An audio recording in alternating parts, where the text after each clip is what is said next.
Alhamdulillah, kita sambung lagi ya, kita belajar lagi. Mudah-mudahan semua kena rajin-rajin istiqamah ya. Dalam air Ramadan ini macam inilah. Suara Pak Haji pun dah mula tenggelam, dah tak kedengaran kuat sebagainya. Tak apa, kita teruskan perjalanan kita. Belajar, kuliah juga. Masya Allah, istiqamah. Ya Allah nak tengok ialah istiqamah kita itu. Mudah-mudahan bermanfaat kepada orang ramai, insya Allah. Bapak Ibu sekalian, tadi Pak Haji sebut tentang bagaimana muka itu daripada jerawatnya ya. Kalau kita gunakannya memang dia hilangkan jerawat, ambilnya kulitnya jadikan bubuk, serbuk, campur bedak dingin, sapu buat untuk jerawat, ataupun boleh saja kita rendam selama 12 jam atau 8 hingga 12 jam kulitnya itu, airnya sudah boleh kita gunakan untuk basuh muka. Masya Allah. Itu ke semua orang-orang faham ya. Dia sebenarnya dia cuci darah. Baik, kemudian satu lagi, dia sangat baik untuk kulit kering. Ada di kalangan kita yang kulit kering. Kulit kering ni dia cepat tua lah. Ya, kita tengok dia tu muda lagi, usianya muda lagi, tapi nampaknya dah berkeriput. Macam Pak Haji lah lebih kurang. Kulit kering.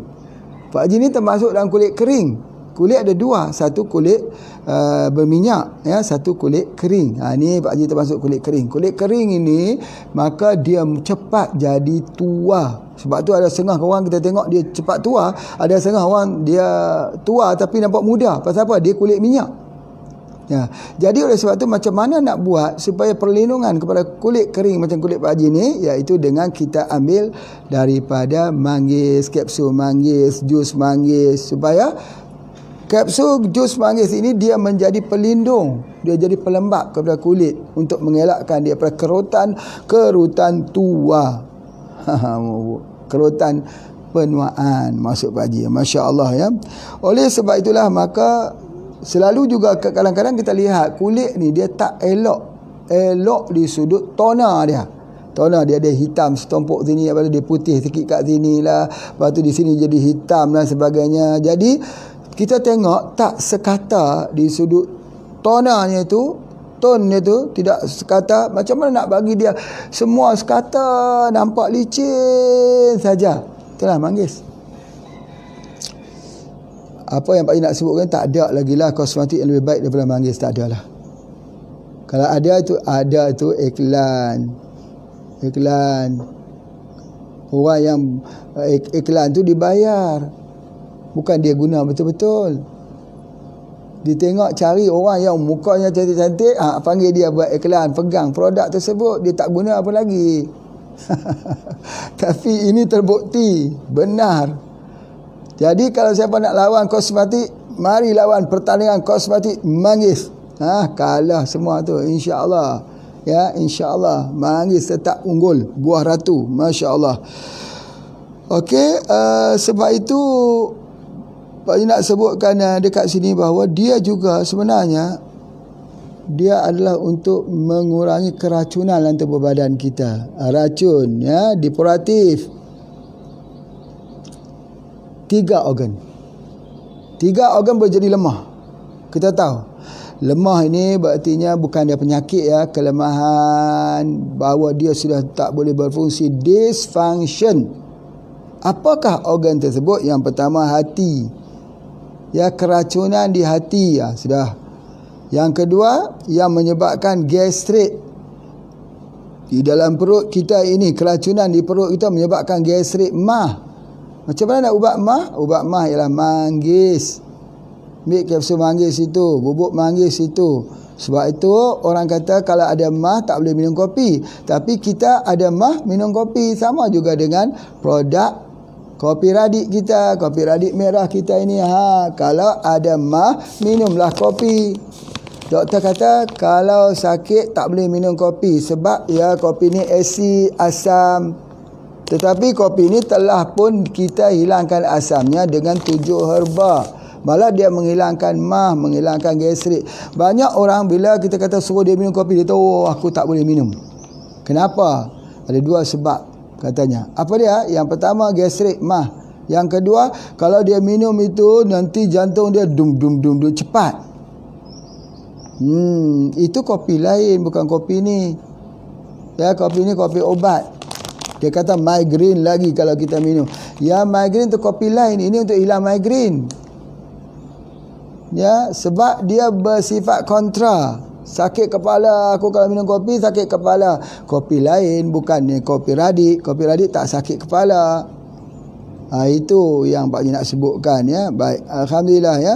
Jadi oleh sebab itu, maka dia sebenarnya apa? Dia sebenarnya anti radang, anti inflamasi, anti peradangan. Bila dikatakan anti peradangan ini, dia sangat baik. Yang pertama juga boleh bagi pada wanita yang hamil, sebab dia anti radang, supaya jangan terjadi seperti mana yang Pak Haji katakan. Radang tu apa dia? Ketumbuhan. Ketumbuhan di mana? Di mana seluruh tubuh badan kita ada ketumbuhan. Itu radang. Jadi kalau jadi radang itu, apa herba yang kita nak berikan? Beri manggis, kapsul manggis. Apakah kanser itu keradangan? Ya, kanser itu peradangan. Kalau kita dapat lihat muka itu boleh berubah dengan cepat menjadi putih, berartinya dia anti radang yang paling kuat. Kalau gitu, untuk merawat anti ketumbuhan yang paling kuat juga ada padanya. Anti untuk penyakit kardiovaskular juga ada kepadanya. Dengan cepat dia bertindak dan bekerja. Masya Allah, Masya Allah, ya. Apa yang Pak Haji nak sebutkan dekat sini, bahawa bila kita katakan anti radang ini, dia juga akan menurunkan kolesterol. Orang yang ada masalah kolesterol, boleh kita berikan rawatan dengan menggunakan daripada manggis, jus manggis dan sebagainya. Dan jus manggis ini jadi popular di dunia. Bukan di kawasan Nusantara, dia disebut sebagai tropical food. Ya, kita sebut bahawa dia tumbuh di tempat kita, banyak di tempat kita, di negara kita, tetapi dia popular di negara luar. Popular. Pak Haji tengok dulu kita yang berada di sempadan Malaysia Thailand ini, banyak sekali manggis masuk daripada Thailand. Sekarang tak ada. Mereka ekspor ke negara luar, ke Jepang, mereka ke Jepun, mereka ekspor ke negara-negara luar. Sebab apa? Negara luar lebih memerlukan. Untuk apa? Sebab mereka ambil itu untuk jadikan obat. Ya, untuk radang sendi. Orang yang tak boleh, yang berjalan, yang berpimpin-pimpin itu, banyak orang sebut, oh saya punya ibu berjalan harus dipimpin sebab lututnya sudah tak kuat. Macam mana cara dia untuk repair balik peradangan di lutut tersebut? Kita gunakan daripada manggis, kapsul manggis boleh, serbuk manggis boleh, kulit manggis, buat sendiri saja. Kalau yang kanser itu paling bagus daripada pengalaman daripada yang Pak Haji belajar lah. Ada satu pengalaman yang cukup menarik. Seorang kena breast cancer, kanser payudara. Dia mengambil serbuk atau bubuknya itu dicampur dengan kopi pada setiap hari sampai sembuh dengan izin Allah. Masya Allah, Masya Allah. Ya, apalagi kita nak sebut tentangnya, tentang kebesarannya ini. Ya, bila Pak Haji sebut tentang kanser ni, dia ada juga ada yang Pak Haji sebutkan tadi, ada keracunan, ya, di hati, keracunan yang jadikan gastrik. Satu lagi yang Pak Haji lupa tadi ialah di paru-paru. Di paru-paru. Ini obat di paru-paru juga. Bukan hanya pria saja di paru-paru, tetapi manggis juga untuk paru-paru. Rebus.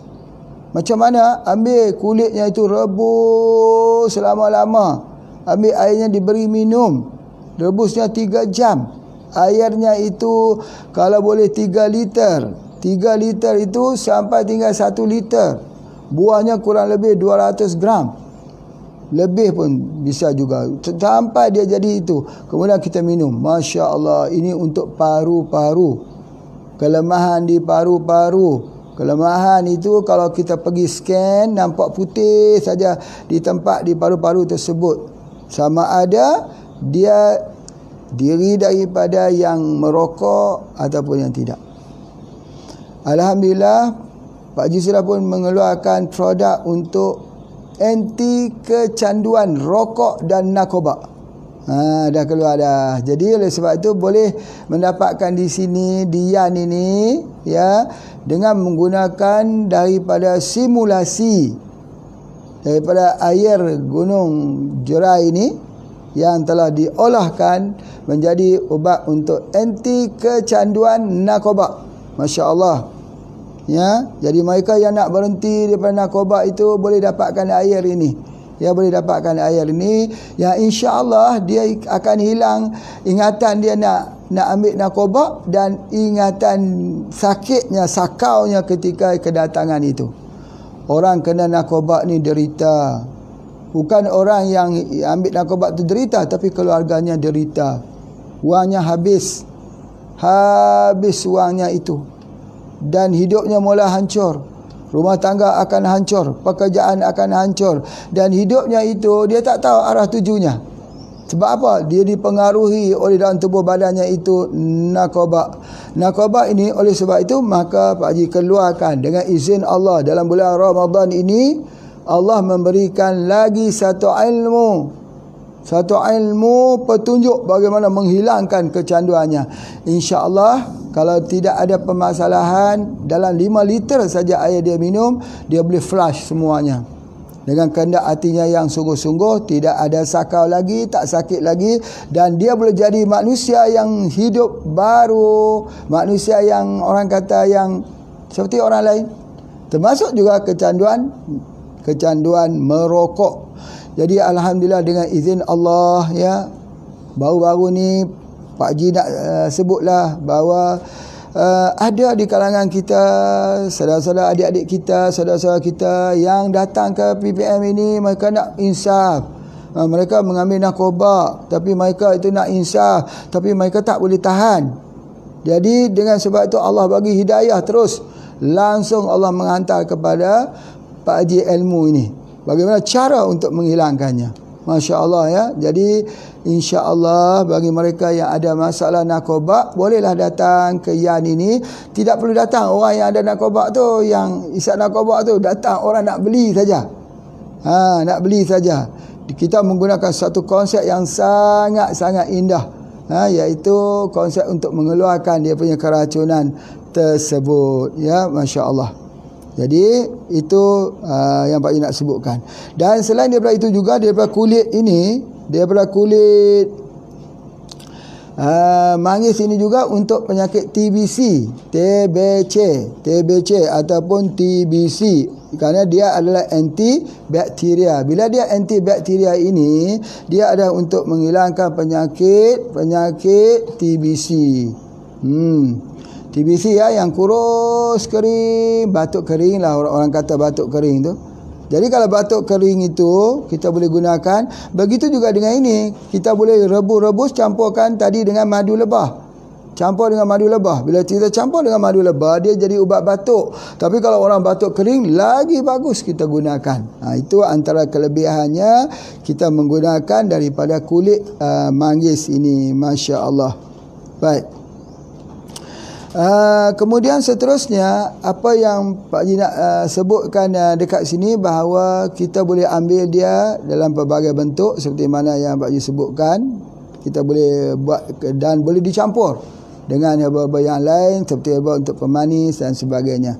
Cuma di sudut kulit ni, ya, dia ni kalau boleh, kita tak boleh ambil terus, ya, daripada kulitnya ini terus. Kulit yang basah ni dia ada satu bahan tanin, ya, yang Pak Haji sebutkan boleh menyebabkan sembelit juga. Jadi bila kita jemur tu, dia kering, dia hilanglah bahan tersebut. Ataupun kita rebus banyak-banyak kali, kita rebus lama, kita rebus dia, insya-Allah, atau kita rendam ke dalam air 12 jam. Itu yang kita gunakan. Masya Allah. Jadi oleh sebab itu, secara rumusannya, yang Pak Haji nak sampaikan secara rumusannya daripada mula sampai habis, Pak Haji nak ceritakan bahawa buah manggis ini dikenali sebagai buah ratu, yang mana dia sangat-sangat baik untuk kecantikan kulit, dan juga sangat-sangat baik untuk jantung, dan sangat-sangat baik untuk otak, dan sangat-sangat baik khususnya untuk organ reproduktif. Masya Allah. Dah cukup lengkap itu. Kalau jantung tu kardiovaskular, kalau otak itu sistem hormon, sistem saraf. Jika kulit tu sistem pertahanan, immunity. Dan organ reproduktif, kalau ada sis, ada kista, ada fibroid, ada ketumbuhan-ketumbuhan, kerana dia adalah anti peradangan yang kuat. Subhanallah, rugi kalau mereka yang tak ambil manggis ini. InsyaAllah Pak Haji rasakan itu yang Pak Haji nak sampaikan. Cuma di dalam kesempatan ini Pak Haji nak mengambil peluang ya untuk menceritakan sikit tentang kelebihan daripada bagaimana kalau kita ambil herba ni bersama dengan kopi. Ya, bersama dengan kopi, apakah yang akan berlaku? Jadi yang pertama, penyerapannya bagus. Sama juga dengan doktrin kita, herba diambil bersama dengan madu, herba diambil bersama dengan kopi, herba diambil bersama dengan ikan, herba diambil bersama vitamin C, herba diambil bersama albumin, herba diambil bersama dengan spirulina, klorofil. Itu di antaranya. Jadi oleh sebab itu maka buah manggis ini ialah boleh digunakan daripada peringkat bawah sampailah kepada peringkat lansia, boleh kita gunakan. Kalau ibu hamil lagi boleh kita gunakan, ibu selepas bersalin lagi boleh kita gunakan. Ya, apa yang dimakan oleh ibu akan diambil susu oleh anak dan seterusnya. Dia bagus untuk kepala, ya, untuk menguatkan ingatan dan untuk mengelakkan daripada pembekuan darah, dan dia juga baik untuk mencuci, mengelakkan daripada keracunan dalam paru-paru, dalam hati.